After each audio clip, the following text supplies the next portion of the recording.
When my sister secretly planned her engagement party without me, I returned the favor, missed her big day and sent a message she won't forget. My relationship with my sister Emily has always been tricky, but what went down last month completely destroyed whatever fragile thread was still holding us together. I'm still trying to wrap my head around it all, and honestly, putting it into words is the only thing that's helping me process. So let me start from the beginning. Emily's 3 years older than me, and we were never exactly close growing up. She was the golden child, straight A's, soccer team captain, homecoming queen, basically every parent's dream kid. I was the creative one, the type who spent hours doodling in sketchbooks instead of memorizing formulas. Our parents never came right out and said they had a favorite, but you could feel it. In the way Mom's face lit up when Emily entered a room, or how Dad would brag endlessly about her achievements to anyone who'd listen. When Emily got engaged to her boyfriend Daniel 6 months ago, I was genuinely happy for her. He seemed like a decent enough guy, though a little smug with his finance job and his constant talk about microbreweries. They'd been together for 4 years and honestly, I was more shocked that it took him so long to finally propose. Emily had been hinting about it for ages, practically shouting it from the rooftops. The proposal itself was straight out of her playbook, lavish and dramatic. Daniel rented an upscale rooftop restaurant, hired a violinist, and even brought in a professional photographer. Emily called me the minute it was over, squealing into the phone about the ring and how it all felt like a dream come true. I congratulated her, told her how happy I was for her. And I meant it, even with all our past baggage. That's when things started to feel off. After the engagement, she started pulling away. Our weekly coffee meetups, which she used to insist we keep no matter what, suddenly kept getting rescheduled. My texts sat unanswered for days, and when she did reply, it was short and distant. I figured she was just overwhelmed with wedding planning and tried not to take it personally. Then came Mom's birthday dinner about a month later. The whole family showed up: Mom, Dad, Emily, Daniel, our Aunt Carol, and Uncle Jim. Everything seemed perfectly normal at first. We ate, laughed, sang happy birthday. But after a while I started noticing little things. Those quick glances Emily and Mom were trading, like they were sharing some private secret. Later, when I was clearing dishes, I overheard Emily talking to Aunt Carol in the kitchen. I wasn't trying to snoop. The door was open and their voices carried. "Are you excited about the engagement party?" Aunt Carol asked. "So excited," Emily replied. "The venue's perfect, and the caterer is supposed to be incredible. Daniel's parents are flying in from Seattle, and we've got about 70 people confirmed." My heart dropped. Engagement party? That was news to me. I froze in place, holding a stack of plates, trying to make sense of what I just heard. "When is it again?" Aunt Carol asked. "Next Saturday," Emily said. "Invitations went out 3 weeks ago." 3 weeks ago. 3 weeks, and she hadn't said a single word to me. I set the plates down quietly and walked into the kitchen, trying to keep my voice calm. "Hey Emily, can I talk to you for a second?" She turned around, and for just a split second, I saw guilt flash across her face before she forced a smile. "Sure, what's up? Can we talk outside?" I motioned toward the porch. Once we were alone, I didn't waste any time. "I just heard you mention an engagement party. Next Saturday?" Her smile faltered. "Oh, yeah, we're having a little celebration." "A little celebration with 70 people," I said. "Emily, why didn't you tell me? Why wasn't I invited?" She looked down, fidgeting with her engagement ring. "It's complicated, Jake." "Complicated? I'm your brother. How is inviting me complicated?" That's when she said it, the words that have been echoing in my head ever since. "Daniel and I thought it might be better to keep it small, just close friends and family." I stared at her. "I am family," I said, my voice rising despite my effort to stay composed. "I'm your only brother." She sighed, clearly uneasy. "Look, Jake, I know this sounds bad, but Daniel's family is very traditional. His dad's a pastor and they have certain expectations about who should be at these kinds of events." "What does that even mean?" I asked. She wouldn't look at me. "They know about your lifestyle and they're not exactly progressive. We just thought it'd be less awkward if I wasn't there." I cut in, the realization hitting hard. "Emily, are you seriously telling me that you're leaving me out of your engagement party Because Daniel's family doesn't approve of me being gay? Silence. The kind that crushes you. Emily's cheeks turned red and she stammered. It's not like that, Jake. It's just one night. The wedding will be different, you'll definitely be there. I felt like I'd been punched in the chest. My own sister was siding with her fiancé's homophobic family over me. Does Mom know about this? I asked. Another pause. Another guilty look. She understands, Emily said softly. She knows it's just temporary, just to keep the peace. Once we're married, it won't matter anymore. I couldn't believe what I was hearing. My mom, who claimed to support me when I came out 5 years ago, was okay with this. They'd all decided together that I wasn't worth upsetting Daniel's family over. I didn't yell. I didn't cry. I just said okay, turned around and went back inside. I grabbed my coat, told everyone I wasn't feeling well, and left. My phone started buzzing before I even reached my car. Emily. I declined the call. Then Mom. Declined. I drove home that night in a haze, barely aware of the road ahead, my hands trembling around the steering wheel. My phone kept buzzing with calls and messages over the next few days. Emily apologizing without really apologizing, tossing out lines like, I hope you understand, and, this is just easier for everyone. Mom kept trying to play peacemaker, urging me to be the bigger person, and not make things harder than they have to be. Dad, interestingly, didn't reach out at all, and that silence told me exactly where he stood. I didn't answer any of them. I needed space to breathe to make sense of the hurt. When I told my girlfriend Rachel what had happened, she was livid. She wanted to call Emily herself and give her a piece of her mind, but I stopped her. This was my battle to fight, my wound to understand. As the day of the engagement party drew closer, I started getting messages from relatives who'd apparently been told I was busy that night. My cousins texted, wondering why I couldn't make it, and my grandmother seemed confused about why I wasn't coming to celebrate my sister's engagement. That's when it hit me, Emily had lied. Instead of admitting she'd excluded me, she told everyone I'd been invited but had other plans.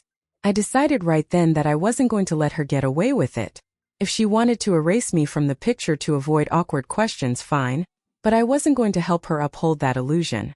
So, I spent the week leading up to the party working on what I wanted to say. I needed to craft something that would make my feelings clear. Sharp but not cruel. Honest without being vindictive. I rewrote it a dozen times, asking Rachel to look over each version, until I finally landed on one that felt right. That same week, I did something I probably should have done years ago. I started really examining my history with Emily.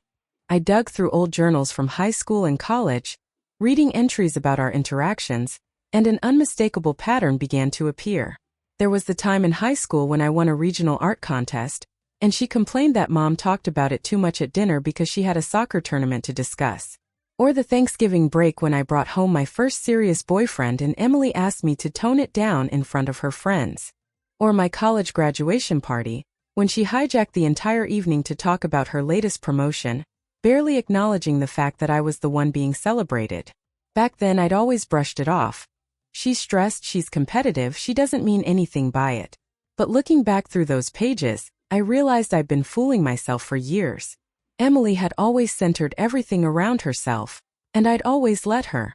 The most painful discovery was an entry from 5 years ago, right after I came out to our family. I'd written about how Emily had seemed supportive at first, but later pulled me aside to ask if I was sure, and whether I'd thought about how this might affect the family. Even then, she'd been more worried about appearances than my happiness. When I showed a few of those entries to Rachel, she took my hand and said, "You deserved better then and you deserve better now."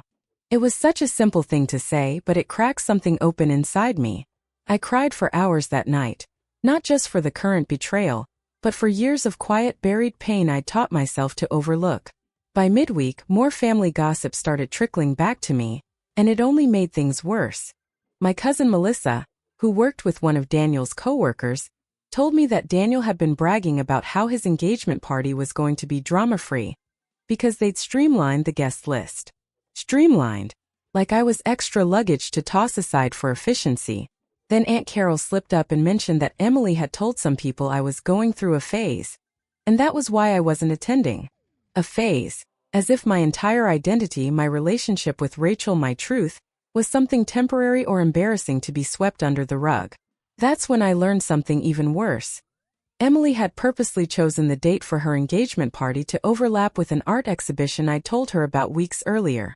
It was a show at a local gallery featuring LGBTQ+ artists, and I'd been so excited to attend and support the community. She remembered, and used it as her cover story, telling everyone I couldn't come because I already had plans. It wasn't just carelessness. It was calculated, deliberate.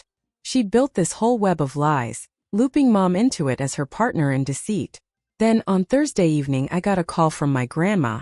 At 83, Grandma June wasn't as sharp as she used to be, but sometimes she had moments of absolute clarity, and this was one of them. "Jake, honey," she said softly, "something doesn't feel right about this party. Your mother keeps dodging questions when I ask about you, and Emily gets all flustered. What's really going on?" I couldn't bring myself to lie to her. I told her everything, the exclusion, the reason behind it, the cover-up. There was a long silence before she spoke. "That girl," she finally said, and I knew exactly who she meant. "That girl has always cared too much about what other people think. I hoped she'd grow out of it, but it sounds like she's only gotten worse." Then Grandma told me something I'd never known. Back when my parents first told the extended family that I was gay, Emily had called Grandma and asked her to talk some sense into me. She'd been worried about how it would make the family look, especially since she was dating Daniel at the time, and didn't want his family to get the wrong impression. "I told her she was being ridiculous," Grandma said. "I told her love is love, and anyone who's got a problem with that isn't worth keeping around. I thought she understood that by now. I guess I was wrong." Grandma June said she was going to have a word with Emily, but I begged her not to. I didn't want Emily to suddenly change course because she'd been chastised by our grandmother. I wanted her to face the reality of what she'd done and live with the fallout. Friday was the hardest day of all. I woke up feeling like there was a heavy stone sitting on my chest, pressing down on every breath. In just 24 hours, my entire extended family would be gathered together, celebrating my sister's engagement, and I wouldn't be there. Not because of distance, not because of scheduling conflicts, but because Emily had decided that my presence wasn't worth the discomfort of standing up for me. Rachel took the day off work to stay with me. We spent most of the morning in bed, quiet, just existing in the same space. Around noon, she suggested we try to reclaim the day somehow, to make it ours instead of letting it belong to what I was missing. So we drove out to the coast about an hour away and walked along the shoreline. The sky was overcast and the wind was brutal, the kind that cuts through your jacket and stings your eyes. But somehow it felt right, raw and honest, like the weather matched what was happening inside me. As we sat on a piece of driftwood watching the waves crash and retreat, Rachel turned to me and asked softly, "Do you think you'll regret this? Not going posting what you're planning to post?" I thought about it for a long time before answering. "Maybe I'll regret how I do it someday," I said. "But not doing it? Not standing up for myself? No, I can't regret that." She squeezed my hand gently. "Good, because you're not doing anything wrong. You're just refusing to be complicit in your own erasure." That line stuck in my head, complicit in my own erasure. That was exactly what Emily had wanted from me, to quietly disappear from the narrative, to make it easy for everyone else to pretend my absence was voluntary. She wanted me to help her hide what she'd done. We stayed on the beach until sunset, barely speaking, just breathing in the salt air and letting the sound of the waves do the talking for us. On the drive home, Rachel cracked a joke that made me laugh for the first time in days. "You know what's funny?" she said. "I bet Daniel's family will end up being more supportive than your own." The irony hit hard. I was being excluded to appease people who might not have even cared. Or worse, people whose comfort was valued more than my dignity. Since when did protecting bigotry matter more than protecting family? That evening, I sat down to finalize my post. I read it out loud to Rachel 3 times, tweaking phrases, tightening a sentence here and there. It had to be clear, honest, and calm, not cruel, not vengeful. I wasn't trying to destroy Emily. I just wanted the truth to stand on its own. "Are you sure you're ready for this?" Rachel asked, not doubting me, just making sure I was grounded. "I've never been more sure of anything," I told her. And I meant it. The day of the engagement party arrived, and I went about my day like normal. Rachel and I had brunch, wandered through a local art gallery, and later cooked dinner together. It was surprisingly a good day. At around 6:15 p.m. When I knew the party would be buzzing, I posted my message. I didn't put it on my regular social media profile where it might get buried. I posted it directly on the engagement party's event page. The same event page I could see but hadn't been invited to join, where people were uploading smiling photos and congratulatory comments. I made sure the post was public so no one could pretend they hadn't seen it. It read, "Hi everyone. I hope you're all having a great time celebrating Emily and Daniel's engagement. I wanted to take a moment to clear up some confusion about why I'm not there tonight. The truth is, I wasn't invited. My sister chose not to include me because Daniel's family is uncomfortable with my sexuality. Instead of standing up for me, Emily decided it would be easier to leave me out. Our mother supported that decision, believing it would help keep the peace. Over the past week, I've seen posts and pictures of family and friends celebrating together. An event I was deliberately excluded from because of who I am. Emily, I hope your party is everything you wanted. I hope Daniel's parents are pleased, and that you succeeded in avoiding any uncomfortable moments. I hope it was worth it. And to everyone else there tonight, congratulations on being acceptable enough to include. Jake." I hit post, then shut off my phone. Rachel and I curled up on the couch to watch a movie.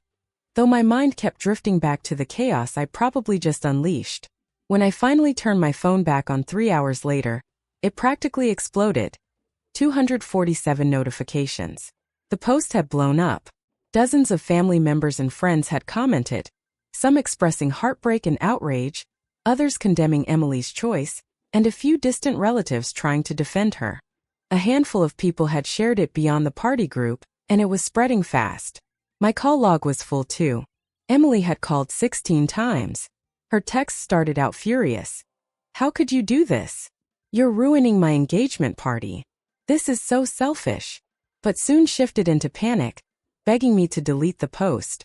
Mom chimed in next, calling it unnecessary drama and accusing me of seeking attention. She sent a long message saying I'd embarrassed the family and that I owed Emily an apology. Even Dad finally broke his silence, telling me I'd crossed a line and should have handled things privately. I didn't reply to any of them. Not that night. Instead, Rachel and I finished our movie, opened a bottle of wine, and talked for hours. At some point, the emotional weight of it all, every rejection, every betrayal, crashed down and I started to cry. Rachel just held me. It wasn't regret that broke me. It was the realization that my own family had chosen comfort over courage, and silence over standing beside me. The fallout was massive. The next morning my Aunt Carol called, her voice shaky with guilt. She said she hadn't realized I'd been deliberately left out, that my post had caused a huge uproar at the party. Apparently, guests were whispering, taking sides, and some even confronting Emily directly. According to Carol, Daniel's parents were mortified. Not because of me, but because they insisted they'd never wanted anyone excluded in the first place. Carol told me Daniel's mom had actually cried, saying she would never have wanted someone to be left out of a family gathering for something like that. Somehow that made it sting even more. It meant that Emily had either made assumptions about Daniel's family, or that Daniel himself had misled her about how his parents felt. Either way, I'd been cast out because of prejudice that might not have even existed. My cousin Melissa, who was at the party, filled me in on every detail. She said that within minutes of my post going live, people were checking their phones, whispering across tables, and by dessert, the room's energy had completely collapsed. Emily spent the last hour locked in the bathroom crying. Daniel was furious, first at her, then at his parents, trying to untangle what had gone wrong. Melissa said there were a few moments that will be etched in my mind forever. For instance, Daniel's dad, Pastor Mark, was apparently one of the first to see my post. He stood up in the middle of the party and asked to speak to Emily and Daniel in private.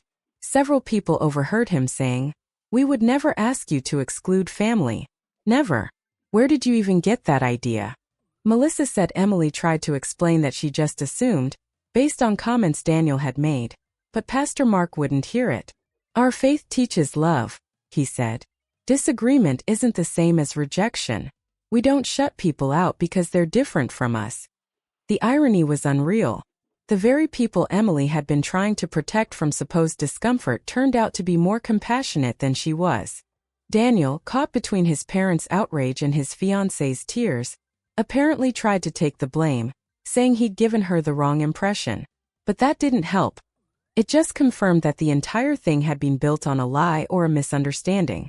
Melissa told me Daniel's mom, Diane, had sought her out afterward. Knowing how close we were, she'd asked Melissa to pass along a message. Please tell Jake he would have been welcomed with open arms. We don't judge love. We celebrate it. That line hit me hard. Melissa said some of Emily's friends had confronted her too. Her old roommate Mia supposedly told her flat out, "I can't believe you did this. Jake has always supported you." Another friend I didn't even know left the party early in protest and later posted about how important it is to stand up against discrimination, even when it's uncomfortable. The party ended early.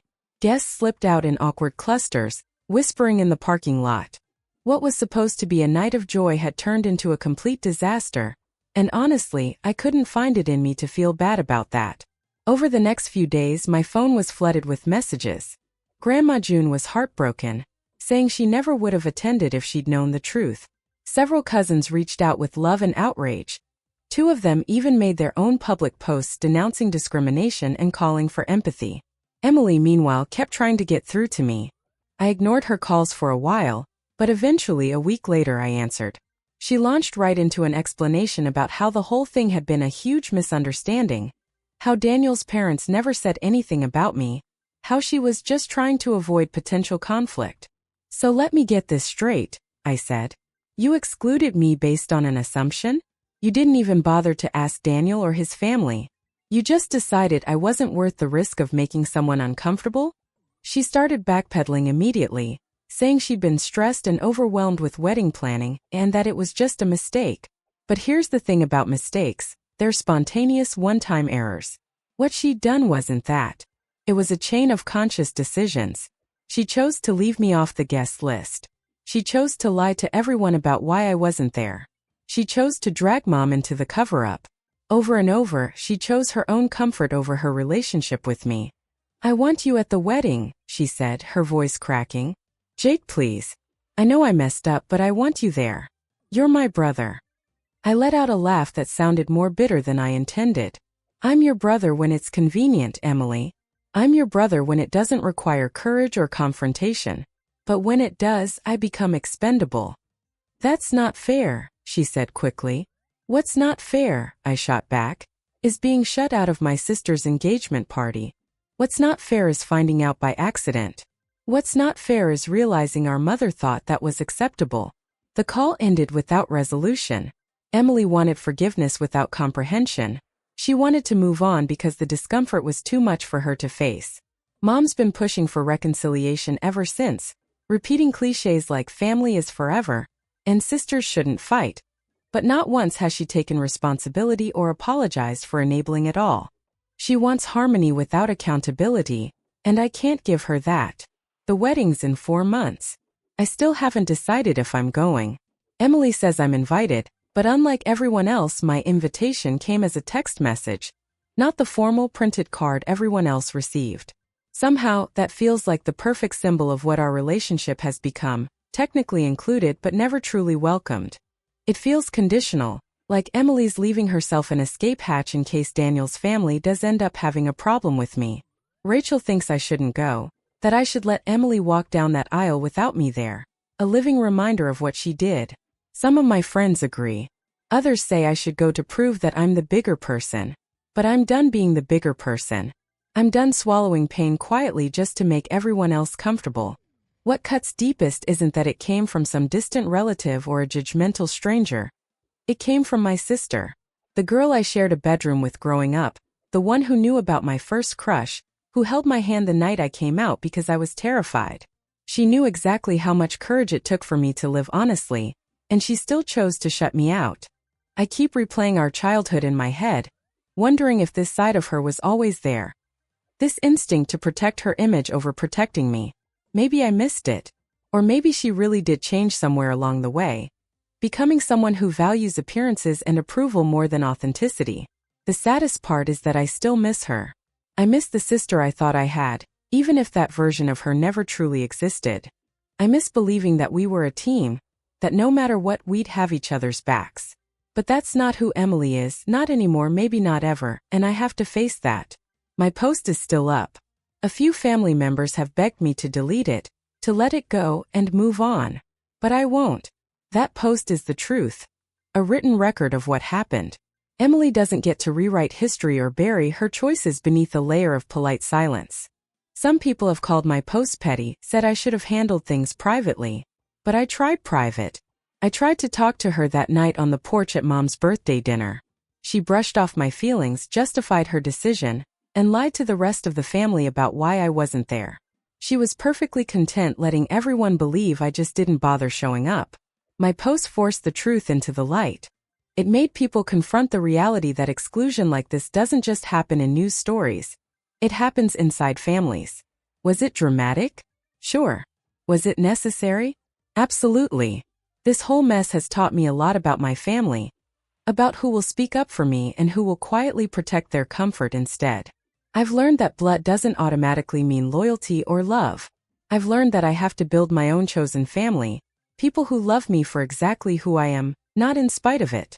Rachel has been my anchor through all of this. She's listened to every rant, held me through every breakdown, and reminded me that I deserve more than tolerance. I deserve acceptance. Her family has welcomed me with open arms, inviting me to dinners and holidays, treating me like I've been part of them for years. They've shown me what unconditional love actually looks like. I've also grown closer to the relatives who stood up for me. My cousin Melissa and I have been meeting for coffee every week, and she's become one of my closest friends. Aunt Carol checks in often just to make sure I'm okay. These connections, born from honesty and hardship, mean more to me than any polite, performative family gathering ever could. As for Emily's wedding, I've made my choice. I'm not going. I sent her a message last week explaining why. I told her I couldn't stand next to her on her wedding day knowing she'd so easily erased me when it suited her.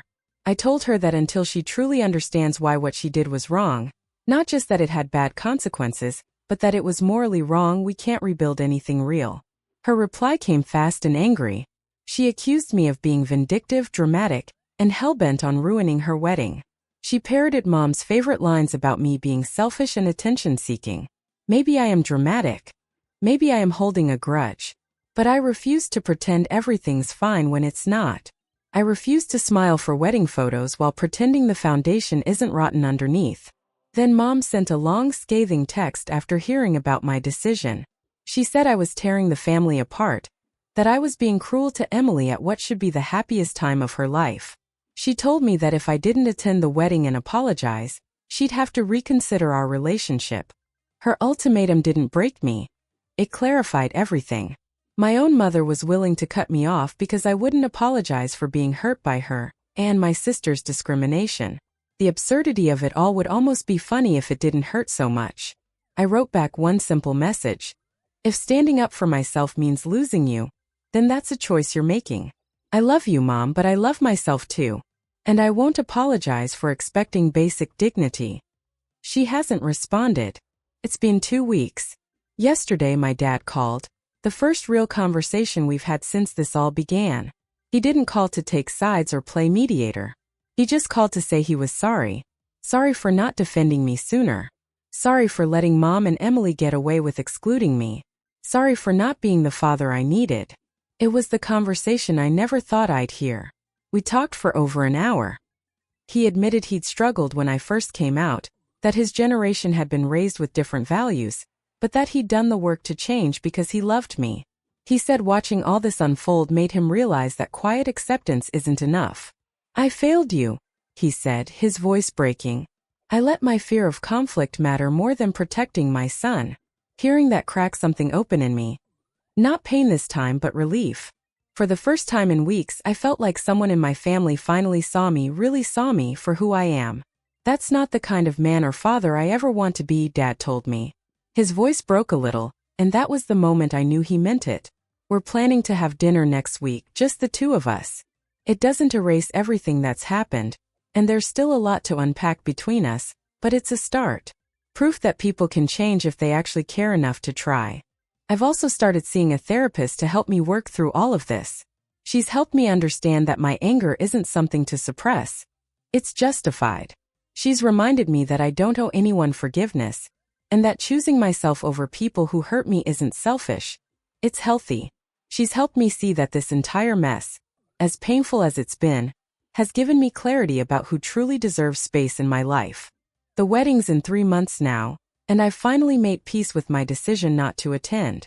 Instead, Rachel and I are planning to take a trip that weekend, drive up the coast, stay in a little bed and breakfast, and celebrate our own love. We're choosing joy and authenticity over obligation and performance. I don't know what the future looks like with Emily or Mom. Maybe one day we'll find our way back to each other. Maybe Emily will finally do the emotional work to understand just how deeply she hurt me. Maybe Mom will realize that unconditional love isn't supposed to come with terms and conditions. Or maybe they won't. Maybe this really is the break that changes our family for good. I've accepted that. I can't control whether they grow or don't. I can only control how I move forward. What I do know is this. I don't regret anything. I don't regret missing that engagement party. I don't regret my post. I don't regret standing up for myself even when it made people uncomfortable. For too long, I've been the one expected to stay quiet, to shrink myself, to absorb every bit of hurt just to keep the peace. I'm done with that. My post on that event page wasn't just for Emily or our family, it was for me. It was my way of saying that I matter, that my dignity matters, and that I won't be erased for anyone's convenience ever again. It was me reclaiming my voice, my worth, my space in the world. And honestly, that feels like the most powerful kind of revenge, not against Emily, but against every unspoken rule that says we should suffer in silence for the sake of appearances. Against every expectation that being the bigger person means enduring cruelty with a smile. Against every demand that my existence be softened so others don't feel discomfort. My message was clear. I deserve better and I'm done settling for less. Some people think I was wrong, that I should have been gentler, more forgiving, more willing to move on. But those people have probably never had their own family choose someone else's comfort over their existence. They've probably never been left out of a celebration because of who they are at their core. They've probably never been asked to smile through exclusion disguised as keeping the peace. I'm not grateful for that kind of peace anymore. I'm not accepting scraps of conditional love. I'm not pretending that discrimination wrapped in politeness is acceptable. Emily wanted to avoid drama by cutting me out. Instead, I brought the truth straight to her celebration. She wanted to keep her future in-laws comfortable, and instead they got to see exactly what kind of person she'd become in her quest to please them. She wanted a perfect night, and instead, she got a mirror held up to her choices. Is that revenge? Maybe. But it's also accountability. It's the truth finally spoken where silence once lived. It's me refusing to carry the shame she wanted me to wear. The other day, I was scrolling through old photos and found one from Emily's high school graduation. Her arm around me, both of us smiling like the world was simple. I stared at it for a long time, wondering when things changed.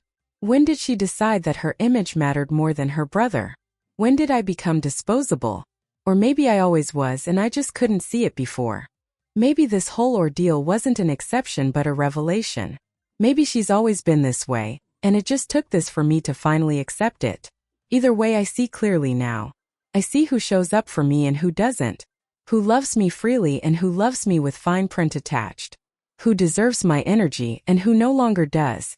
The other night, Rachel asked me if I was happy with how things turned out. I thought about it before answering. Am I happy that my relationship with my sister is shattered, maybe beyond repair? No. Am I happy that my mother still hasn't spoken to me?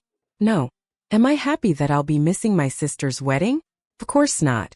But am I happy that I stood my ground? That I didn't let them diminish me again? That I showed everyone, especially myself, that I refused to accept less than basic respect? Absolutely. So yes, in that sense I am happy. Not with what happened, but with who I've become through it. I'm proud of myself for not backing down, for not apologizing for existing, for refusing to make myself smaller just to fit inside someone else's narrow comfort zone. If this entire experience has taught me anything, it's that sometimes the most important message you'll ever send is the one that says, *I matter. My post on that engagement page wasn't about revenge or exposure. It was my declaration of worth. My reminder to myself that my presence, my identity, my dignity all matter. Emily kept me in the dark about her engagement party because she was ashamed, not of Daniel's family, but of me. She wanted a clean, uncomplicated celebration. Instead, she got one defined by the absence she created. I didn't attend her big day, but I sent a message instead. And that message carried louder than any toast, any photo, any performance of family harmony ever could. It spoke the truth about exclusion, about courage, about the cost of silence. The story isn't over. There will be a wedding day I won't attend. There will be holidays and birthdays I might skip. There will be moments when I miss my sister, or the version of her I once believed in. But there will also be peace. The kind that comes from no longer pretending, from no longer forcing myself to fit where I'm not valued, from finally shedding the shame that was never mine to carry. That's my message. That's my revenge. That's my healing. I chose myself, and I'll keep choosing myself every single day. And honestly, that's the happiest ending I could have written.